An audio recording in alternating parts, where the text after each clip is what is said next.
Just the front page, right? Yeah. Okay. Please give me the 3 refuges of my 5 precepts, that my mind become peaceful. Thank you. Please sit with your back straight and calm your mind and repeat after me. I now take refuge in the Buddha. I now take refuge in the Buddha. I now take refuge in the Dhamma. I now take refuge in the Dhamma. I now take refuge in the Sangha. I now take refuge in the Sangha.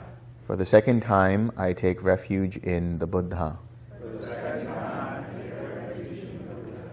For the second time, I take refuge in the Dhamma. For the second time, I take refuge in the Dhamma.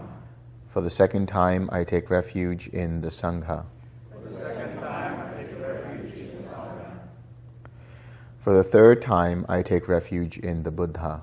For the third time, I take refuge in the Buddha. For the third time, I take refuge in the Dhamma. For the third time, I take refuge in the Dhamma. For the third time, I take refuge in the Sangha.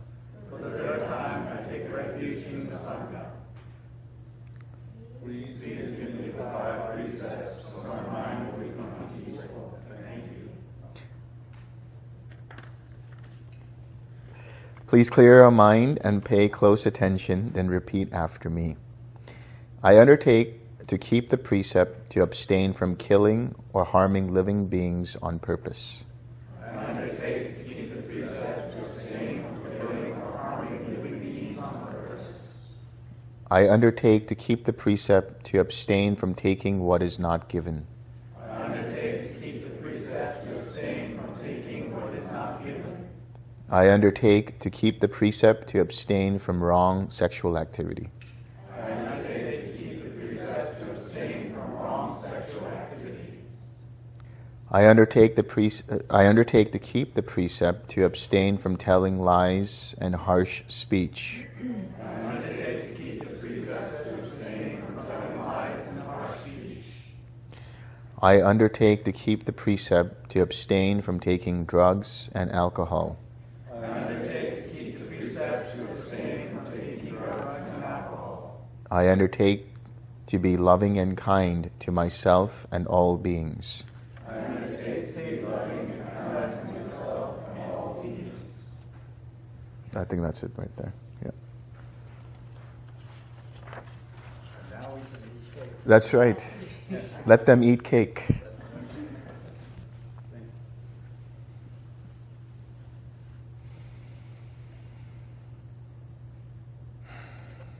So today is the final day, the last day.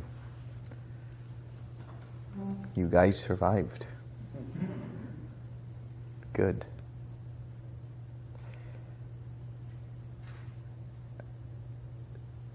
Today is actually my final talk of the final day, of the final retreat of my here in Dhamma.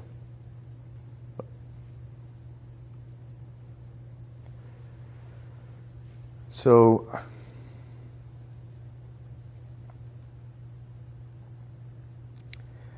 it's important to understand what it is that you've experienced on retreat and what you take away back into the real world, where there will be pain and suffering. There will be jerks and idiots. There will be difficult and challenging situations. So how do you choose to deal with all of that? Is it possible to maintain your awareness of what you have learned and apply it when it counts the most? Because it's easy to be mindful in situations and circumstances, in places and with people who are peaceful and calm and tranquil. But your mind will still have the same familiar habitual tendencies. And now the real test comes when you go back into the world. How will you choose in every given moment? How will you decide in every situation? Are you going to be clear-minded? Or if not, are you going to be able to recognize, give a pause, relax, and then deal with the person or situation? Are you going to remember to keep the precepts? Are you going to remember to take refuge in your own mind? Because when you do that, nothing can shake you. The Buddha had said in one of his final words in the Mahaparinibbana Sutta, he said, take refuge in your mind. Be an island unto yourself. You have cultivated a mind that is relatively collected, a mind that has loving kindness, a mind that has generated compassion, a mind that has even experienced, to some extent, dispassion. Can you call upon those things? Can you make that your home base from where you can think, speak, and act?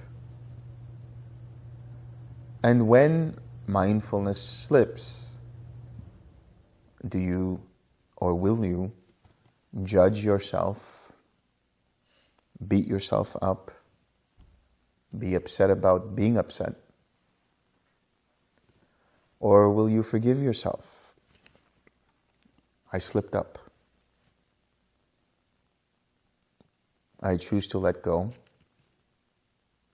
And I make the determination to do better next time.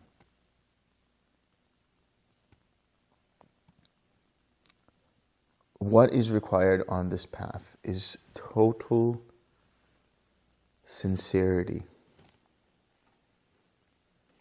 when it comes to sila, that is keeping the precepts, samadhi, that is meditation, and panya, that is wisdom.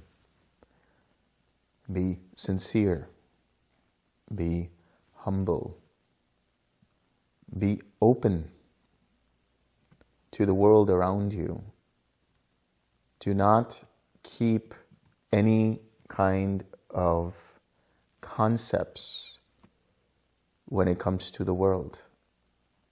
When you can do this, when you can have a mind that is free of projecting opinions and views upon people and the world, just in that experience, your mind is free of any mental proliferation. We are not trying to attain nibbana as some kind of a state. Nibbana is not a state. We are not trying to attain some kind of supernormal power. Nibbana is in the here and now. Every time you let go and abandon the desire to control the present moment, you are letting go of the sense of self. And when you let go of the sense of self, what remains is a mind free of any ignorance, free of any kind of conceit, free of any kind of craving. The mind is vast, like the clear blue sky, without a trace of clouds, a trace of birds flying. Just a clear, crystalline blue sky. Tranquil, aware, no disturbance. That is your island. You have founded it every time you 6R. Make that your base. Don't worry about where am I in the practice? Which jhana have I attained? How enlightened have I become? How much more work is left to be done?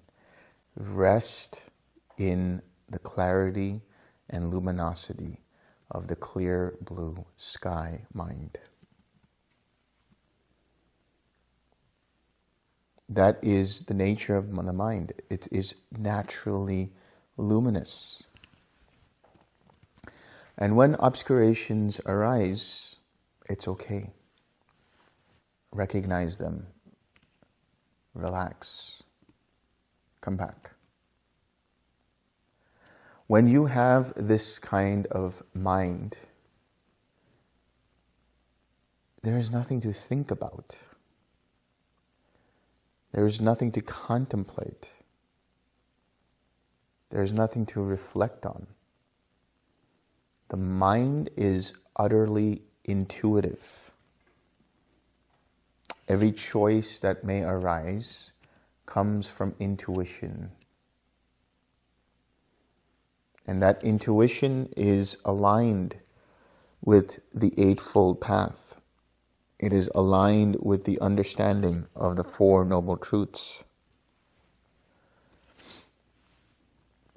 That intuition is what you are developing, what you have been developing. You have the suttas, you have the words of the Buddha as your guide, as your teacher. But at the end of the day, you are your own teacher. No matter how much of an imposter syndrome you may have, underneath all of that is the natural luminosity of mind. And if you trust in that, if you take refuge in it, it will never fail you. It will lead you in the directions that need to be taken in order for the release of suffering and the release from suffering.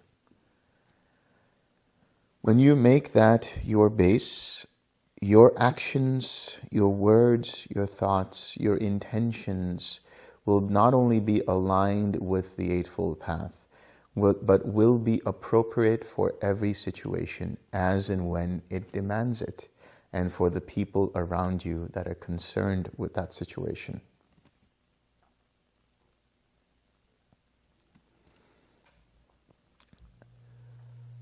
You will be free of karma when your mind is in this space.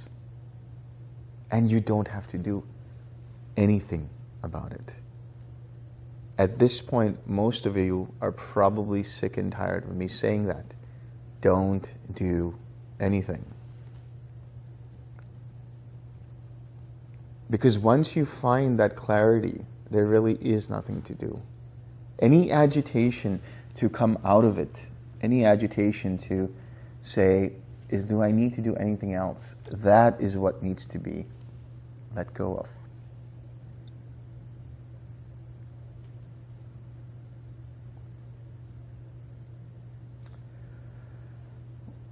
Let go of all views. Let go of all opinions. Let go of all viewpoints, all standpoints.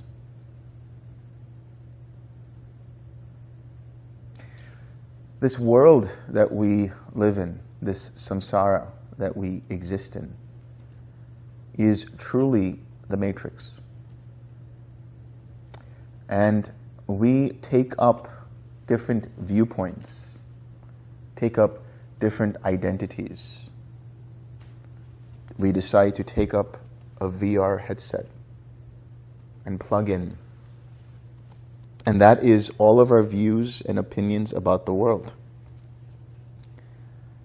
Whether it's this is my religion, this is my race, this is my identity, this is who I am.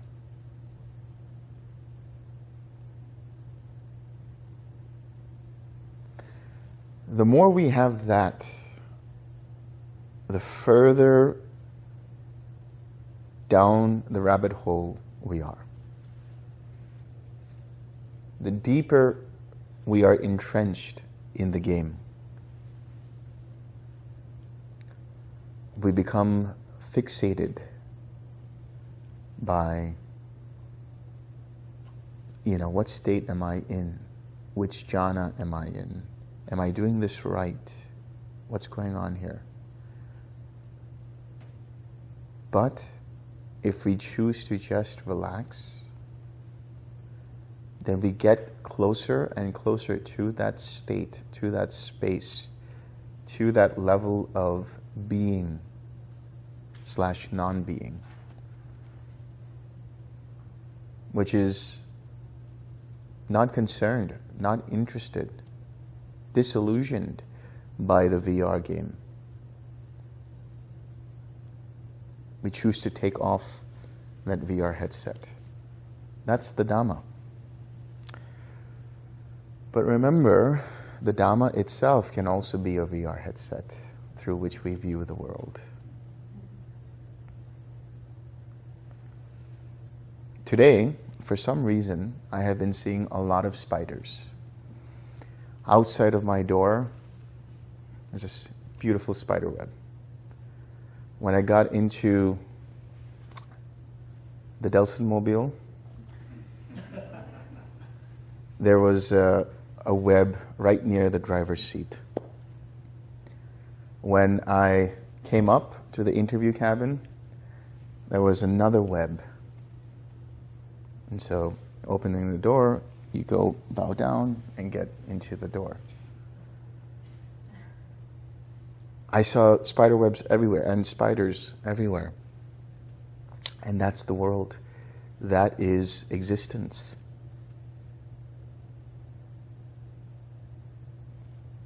And that is the mind of somebody fully awakened.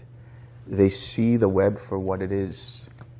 They realize they have created that web through viewpoints and notions and ideas, through concepts, through attachments, through aversions, through identification, through this relationship is mine, this person is mine.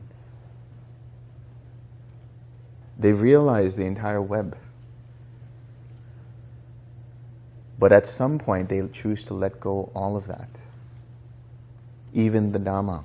And what do we mean by that? It's like when the spider has done the design of the web and done what needs to be done, now what does it do? It abandons, lets go of the spider web. It breaks apart the spider web.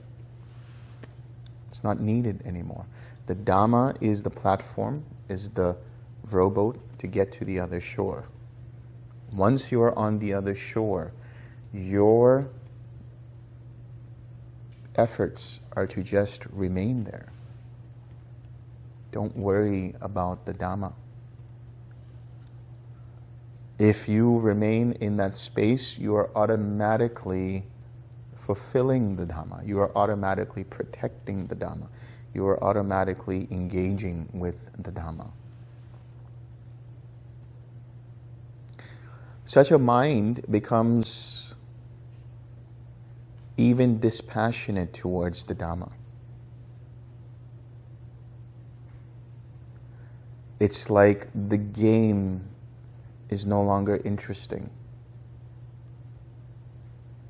The mind has taken refuge so deeply in the realization of what this world is, what samsara is, and the escape from it, and the realization of so many different games that we have played through constant repatterning, through constant habitual tendencies, through constant rebirth. And it becomes totally disenchanted from it. It recognizes the importance of what needs to be done or what has been done. It doesn't abandon that, but it becomes fully dispassionate and disinterested in identifying with it.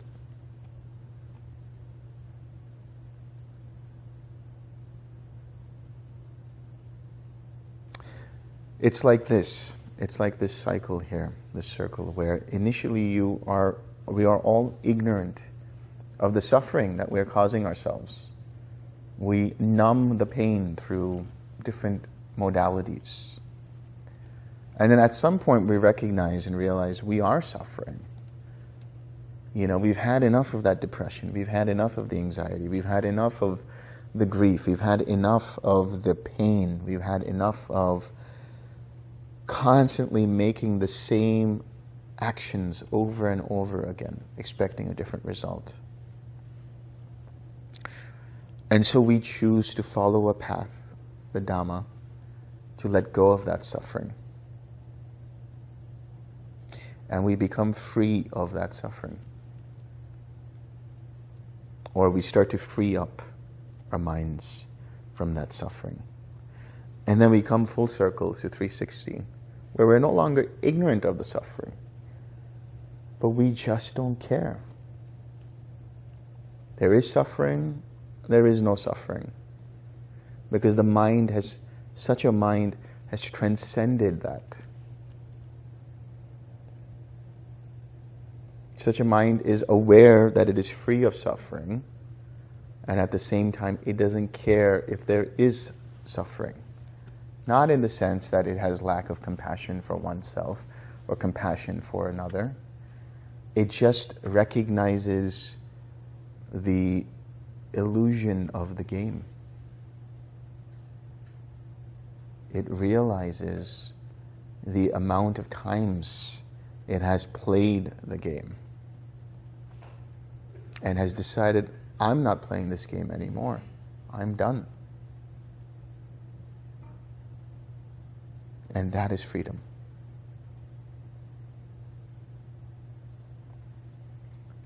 It's interesting that not only the Buddha, but most ancient Indian traditions, when they talk about moksha, or the escape from suffering, or the letting go of the cycle of rebirth and samsara, they specifically call it freedom. They specifically call it liberation. Because what we have in terms of consensus reality, what we have in terms of consensus society, what we have in terms of this world that we have made up as a global human civilization, is nothing more than a prison.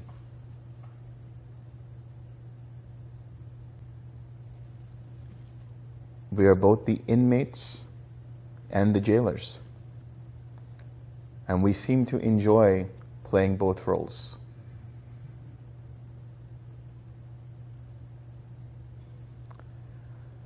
But at some point, we recognize, wait a minute, how long do we want to play this role? Is there a way out? Samsara is a prison. The desire to escape is the chanda, the wholesome inclination. And freedom is nibbana, the other shore, the escape from prison.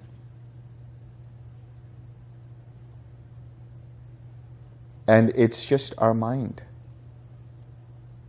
that is imprisoning our views, our concepts, our ideas, our attachments. They are the bricks that make up this prison.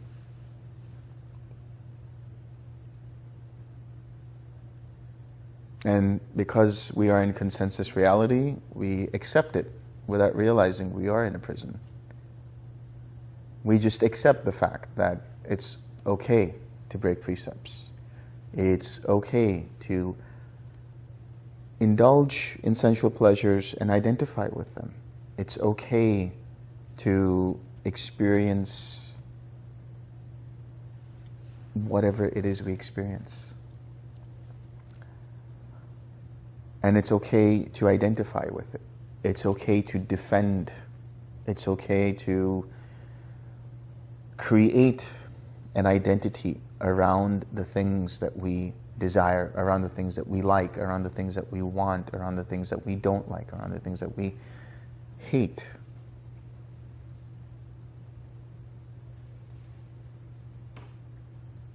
And this is all of samsara. The beauty of being a human is that we have the ability to discern this. We have the capacity to discern this.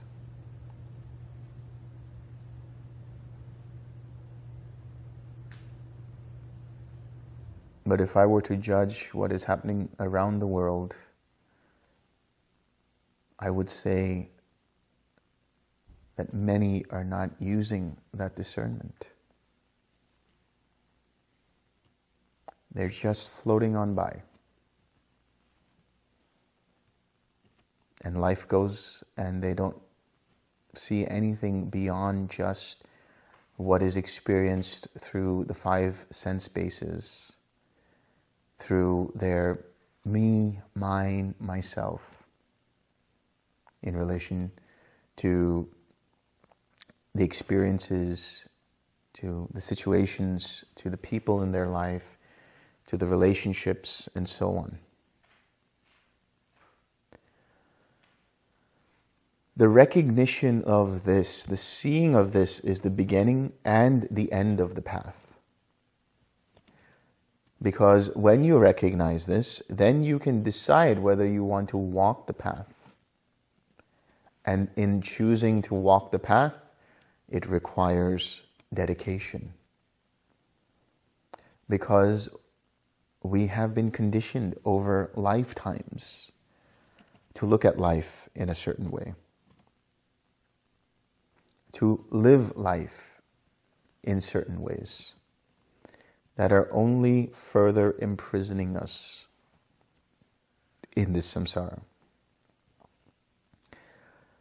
So it requires dedication, it requires determination, it requires right effort to constantly and consistently recognize when the mind seeks to imprison itself through the instrumentation of conceit and muddled mindfulness, or the lack of complete mindfulness.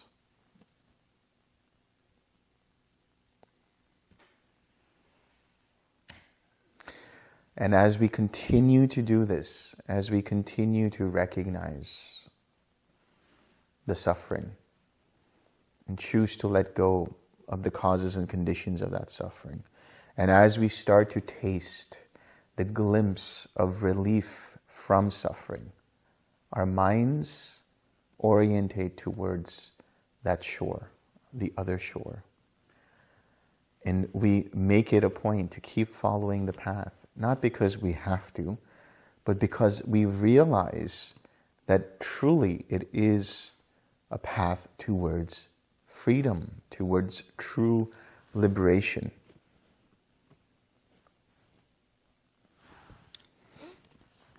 And along the way, we will be meeting with our karma.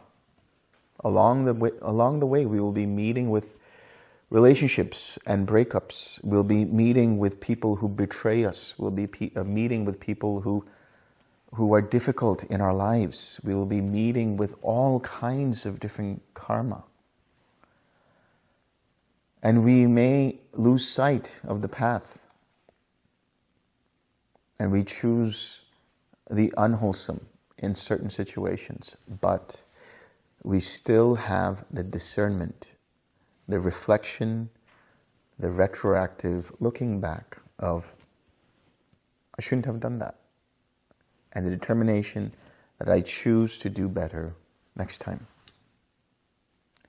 And that is the beauty of karma and rebirth. It will give you an opportunity to relive similar situations so that you'll learn and let go.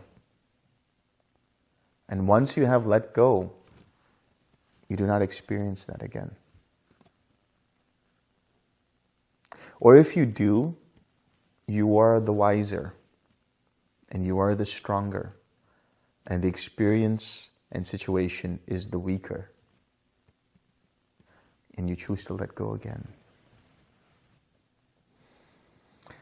Until you are free from that particular jail cell of habitual patterns. And you continue your journey towards escaping. Until there's no more, fetters. What do we mean by fetters? The word fetter. They are chains imprisoning us. Until you are free, you are broken free from all of them. And you see the doorway out into freedom, outside. So it will be tough. It will be challenging. It will be difficult. But it gets easier. As we continue to walk the path, it gets easier. And there will always be karma, no matter what. But eventually we become even disenchanted and dispassionate towards karma. It's not like we have let go of our boundaries. It's not like we have become puppets. It's not like we've become ragdolls to allow life to throw us here and there. It's just that we don't care anymore. We have stopped playing the game of, this is mine, this is me. So come what may, we just are totally, I don't care. Why? Because I have something else, which is my refuge. My own mind that I can take refuge in and find that peace and tranquil awareness. When I can fall back on that, nothing affects me.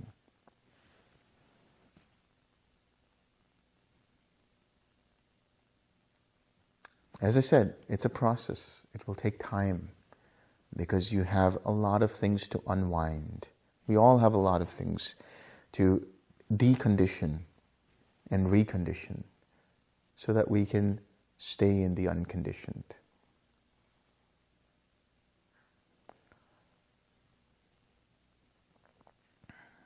We get caught up in our stories. We get caught up in our traumas. We get caught up in our reliving of those stories in our minds all the time. And it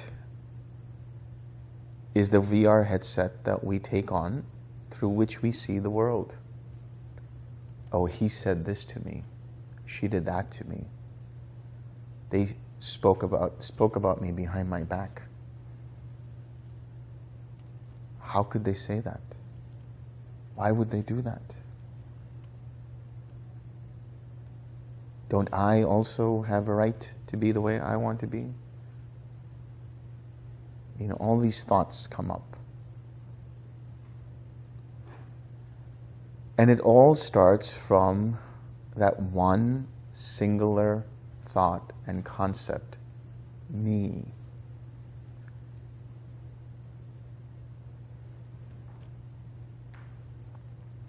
There will come a point when you walk this path enough that the me is seen through. And the mind understands what it actually is. The me are the prison bars through which you see the world. You're just about there, outside, you can touch it. and you can feel freedom. But the bars, they prevent you. It's the me.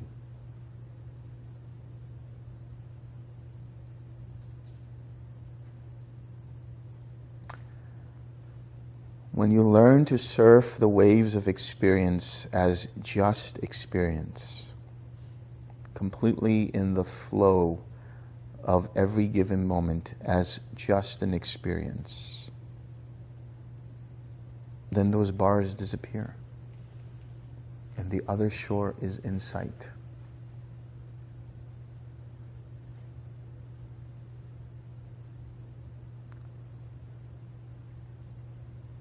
So I will leave you with that.